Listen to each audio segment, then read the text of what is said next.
Hello, how y'all doing? I'm gonna give everybody a few minutes to chime in, and I wanted to come on here, just kind of talk to y'all for a few minutes, a few seconds, I'll say.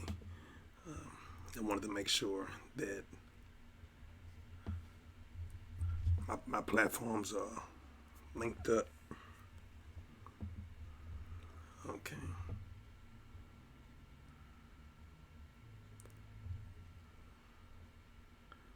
If not, then I'll go forward anyway.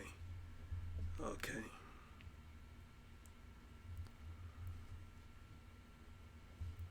Okay. I'm not gonna I'm not gonna stay on here long. I wanted to make sure that I had everything linked up on here. Um, I hope everybody having a great day. Hello, everybody. Hello, um, Pastor Osborne. Love you dearly. I'm praying for you, and once again, I want to thank you for everything that you are.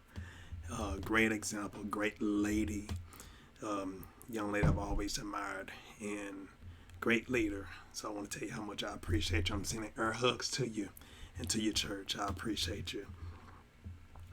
Okay, there's some people that are on here now. Okay. Um, okay. Deetra, Angie, uh, Ortiz. All right. I'm going to go ahead and speak with y'all now. Okay. A couple of weeks ago, I had mentioned that I was going to do prayer vigils, prayer vigils, 9 o'clock at night. And I was doing it almost consistently. And Sunday, this past Sunday, I did do my podcast, did my live podcast, and the funny thing about it, the episode was talking about preparation during the pandemic, something like that. And as y'all noticed, I was coughing, and I thought that maybe I had something in my throat. I was feeling fine. Um, I think Saturday, I kind of felt a little something in my throat. Have you ever swallowed some saliva and it went down the wrong pipe? Well, that's where I had felt, and so I just thought that that's what I did. So I was always trying to cough it up and spit it out. And then Sunday morning, we did the Sunday school lesson live streaming, and hopefully y'all didn't hear me. If y'all did, hopefully y'all didn't hear me too much. But I was trying to move myself away from the camera because I kept coughing every now and then. I was able to hold it for a good 45 minutes, I think. But and then later that night, as time progressed, I was coughing more. So after I got done with the podcast, and I said, well, I'm gonna check and see how I'm feeling. And one thing led to another. Sunday night, I felt horrible. I'm used to having migraine headaches in the past, but just a regular headache, I really don't have. And so Sunday night, I was having a headache. It wasn't a migraine, but it was a regular headache. And then I began to start having cold chills. And then I began to have a fever. I'm like, no, wait a minute. So I'm thinking about, I got to go to work in the morning. But I had no sleep. And normally I don't have a hard time sleeping. So, make a long story short, I kept getting up every couple of minutes, every couple of hours. And so finally, when it got close to the time I would normally get up and go to work, I contacted my supervisors and I told them I was not feeling well, and I wanted to make sure that I did not have anything, regardless if it was the coronavirus, strep throat, flu, whatever, even common cold. If I got something, I want to make sure I was able to treat it and not pass it on to anybody. Well, make a long story short, um, I contact my doctor, and of course, it's hard to go to the doctors now. So they end up giving me an exam online. They even spoke to me over the phone, gave me some questionnaires to answer, and then they gave me some questionnaires online. filled it out, and immediately I got a phone call from my doctor's office, and they told me where to go to get the coronavirus test, and didn't have to take the strep throat flu test, but straight to the get a coronavirus test. And so, no ma'am. So no ma'am. So after that was my mom. Um, but after I got off the phone, I went to go get the test, and they told me it was going to take 3 to 5 days. Well, today is the third day, and I got the test. I got a phone call, and the doctors confirmed that I do have the coronavirus. I was shocked, but I was not broken. I was not, jarred, anything. I was like, oh, okay. But in between Sunday night and say between Sunday night and today, the Sunday night was the worst I felt, and then each day got better. And when the doctor, with the doctor's office or doctor staff, spoke to me, they asked me how I was feeling and everything. And I told them pretty much my feelings were my back. My back was it was hurting. I knew it was my lungs. But now thinking about it, Sunday night, I was not feeling very well. Not only I was having a headache and the fever and the chills and stuff, and there were some times that I did, I was like, wait a minute, I felt some slight discomfort in my chest. So, make a long story short, I had many people that found out, even some of my coworkers. They reached out and texted me, called me, and everything. And I didn't really make it public because I really didn't know anything definite. I wanted to make sure that I gave them something factual, and not just my coworkers, but also you all. And so today, I got the word, and I wanted to make sure to even utilize this as a teachable moment. Number one, I'm not in fear or anything. My main thing is, number one, me doing my part. I know God is a healer, and the most important thing is for me and also for other people to know God can heal through your obedience. And so I know some people, well, it doesn't matter what you do, just trust God. Yeah, but God give you wisdom and common sense. And so what I'm going to do is, number one, what's been really, really helpful for me has been to go into the shower. Of course, get that hot water on my body. That's really helped my back, my lungs, and I've been, inhaling some hot steam, inhaling the hot steam. Also, what I've been doing every night, and this was before this coronavirus, and the Lord had led me to make sure that I do it consistently. Normally, what I've been doing the past couple of years is gargling with salt and water before I go to bed, but make sure not right before I go to bed, but sometime when I'm in for the night. Gargle with salt and water. After I gargle with salt and water, clean out my sinus, clean it out, blow, get it out. After you get done with that, then do the neti pot. And look here, those that know me, I can't swim. I drown in bathtub water. So as far as doing the native pot, I was very concerned, but now I can do it, and I can do it, and it's no problem. So me doing that, that has really helped clean the back of my sinus. And so from what I was told, now, I'm not a medical physician, but from what I was told, the coronavirus lives in your throat for like 4 or 5 days, whatever, and then it may try to penetrate within your lungs and stuff. So at first, what I was thinking when I thought that, maybe I swallowed some saliva and went down the wrong pipe, maybe that was something that was kind of brewing. But what I've been trying to do is just make sure to take deep breaths, make sure that I keep moving. Matter of fact, a couple of weeks ago, I saw a video of a young man that was, he was being interviewed by a news reporter on his hospital bed. And he was saying, don't lay down, don't stand still, keep moving and stuff. So that always triggered in the back of my mind. So before I really knew what it was, I knew I felt like I just needed to lay down. And I know when you have the flu or cold or whatever, you want to lay down, and then of course you feel good laying down, but it's like the longer you stay down, the sore that you get. And so what I began to start doing was, even if I didn't feel like get up, make some movement. And that really helped me, not just physically, but even mentally. So what I said I wanted to do, I wanted to just share with y'all even some of the stuff that I was doing. Also, number one, let y'all know that I'm doing okay. My main thing is, number one, I'm being isolated. I'm staying away from everybody. Staying away from everybody, and also just resting my voice. I may not sound like I'm okay, but physically, I'm okay. And I know that this is the early stages, but my main thing, and I'm claiming that the worst part is behind me.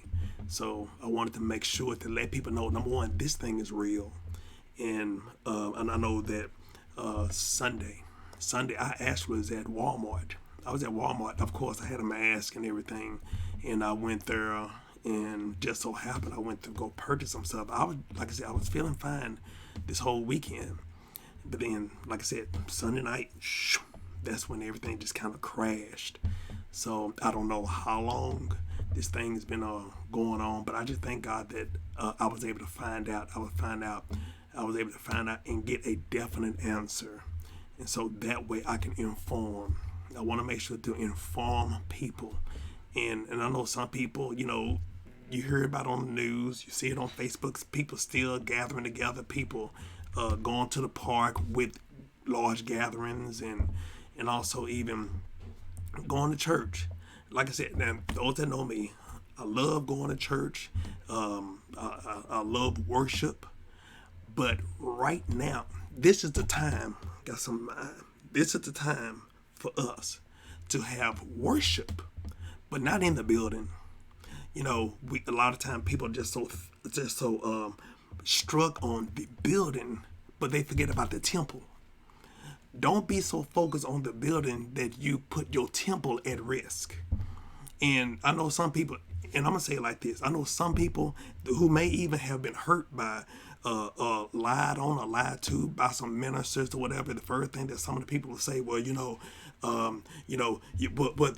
see, God said you're a healer, so it doesn't matter. You're supposed to come together and praise and worship, and they persecuting the church and all this stuff. First of all, use common sense. The church ain't the only one that they telling people not to come together in a large assembly. And also, don't go out unless you really, really, really have to.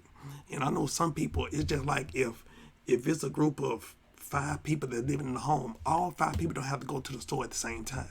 If it's someone that's going out to the store, hey, how about they get the list from everybody? Hey, look here, we're gonna go ahead and designate you to be our go-to person or gopher or whatever to go pick up the stuff and bring it back to the house.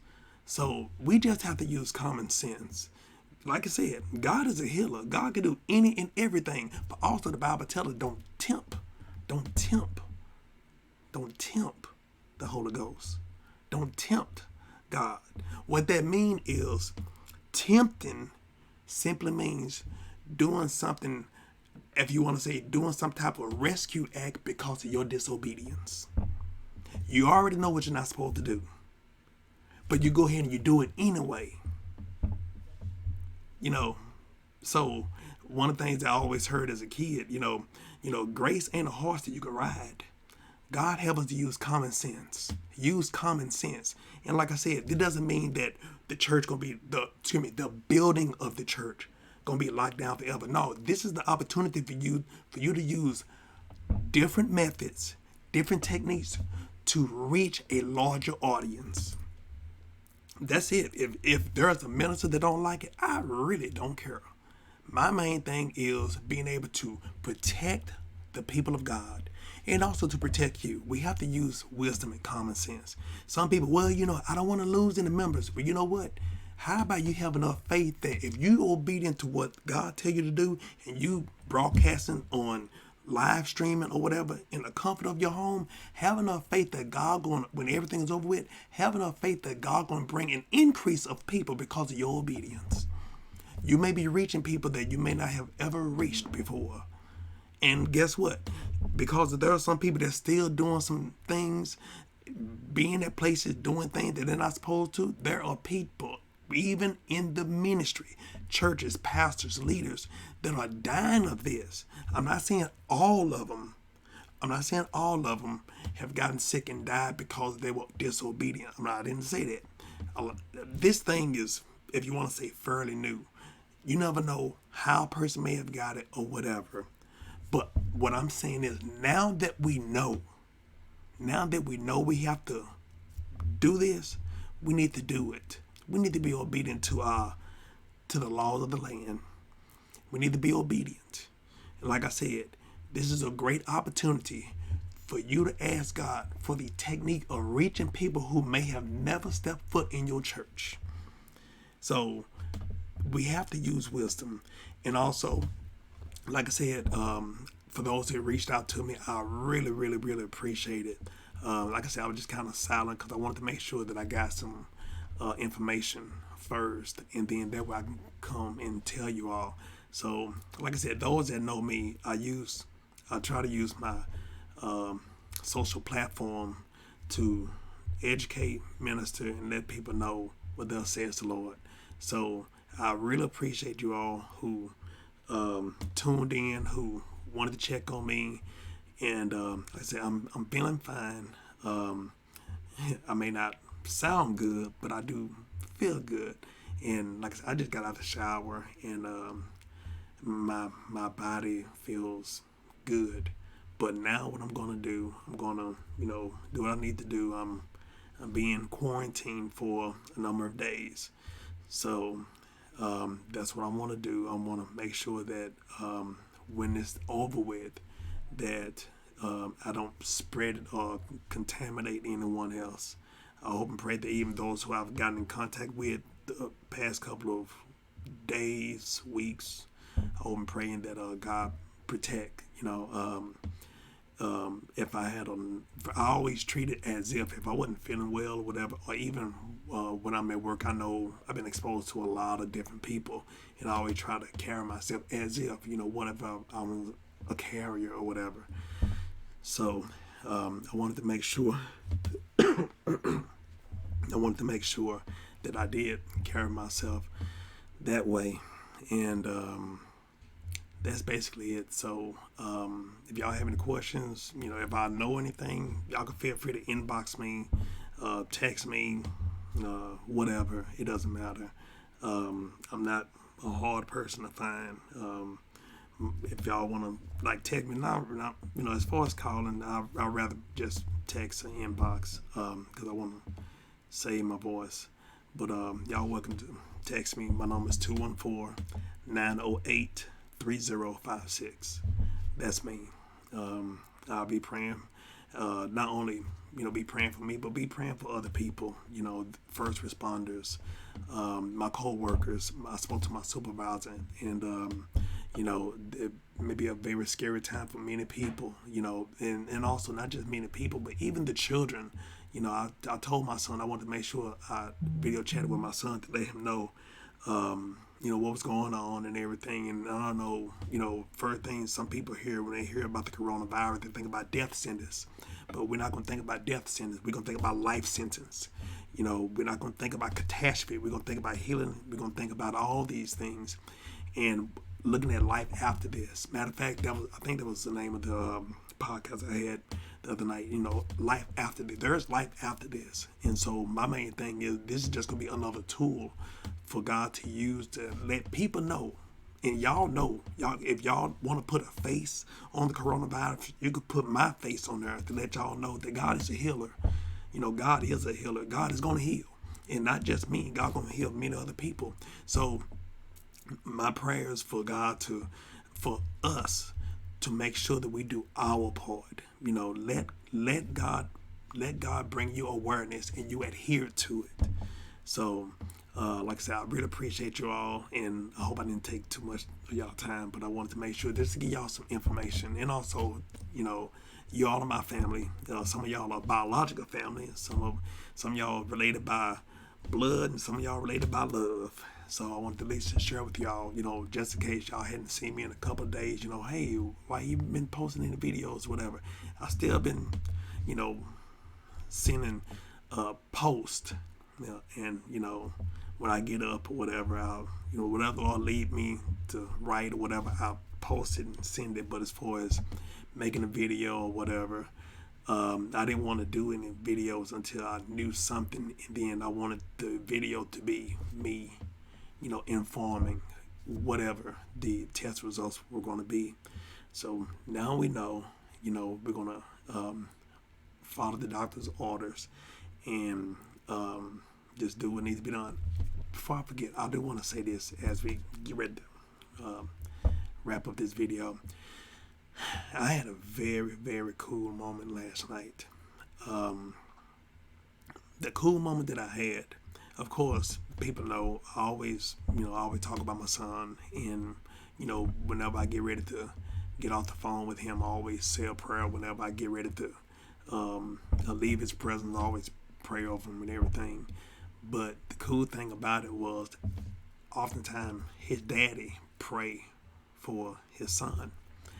And last night I had a phone call, which is not the first time my father called me, but he was checking on me, especially after this situation, and he called me like maybe a couple of hours after he had already hung up from me, and he said that he felt in his heart to just pray for me, and I was like, yes, and it brought me back as a kid. I used to always hear my daddy praying at church.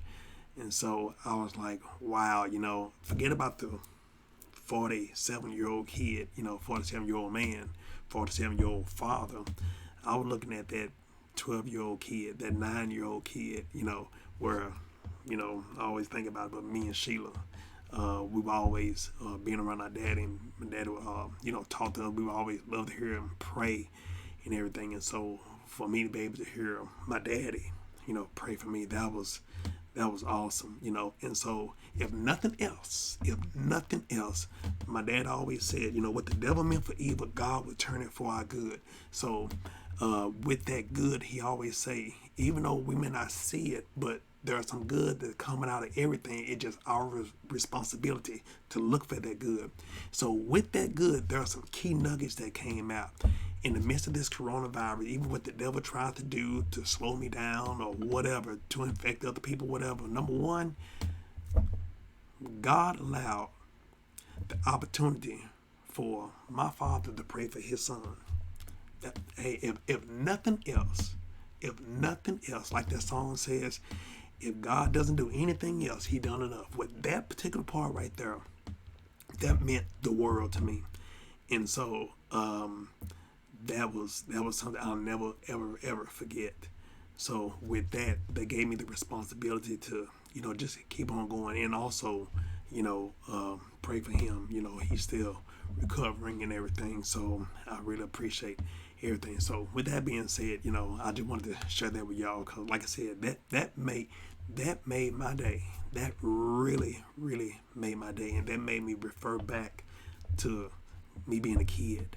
So with that being said, I appreciate y'all love, y'all support, and I hope and pray that y'all have a great day, and keep doing what God have you all to do, and everything will be all right. And also, one last thing, remember, even though we might be in a shutdown, we might be in a lockdown, we may be limited on what we can do, there's no limit on what God can do. So with this too shall pass. We're going to get through this. We're going to get through this by hook or by crook. We're going to get through this. So I love y'all dearly. I appreciate y'all. Thank y'all for allowing me to spend some time with y'all, just to let y'all know what's going on. So I'll talk to y'all later. All right, God bless.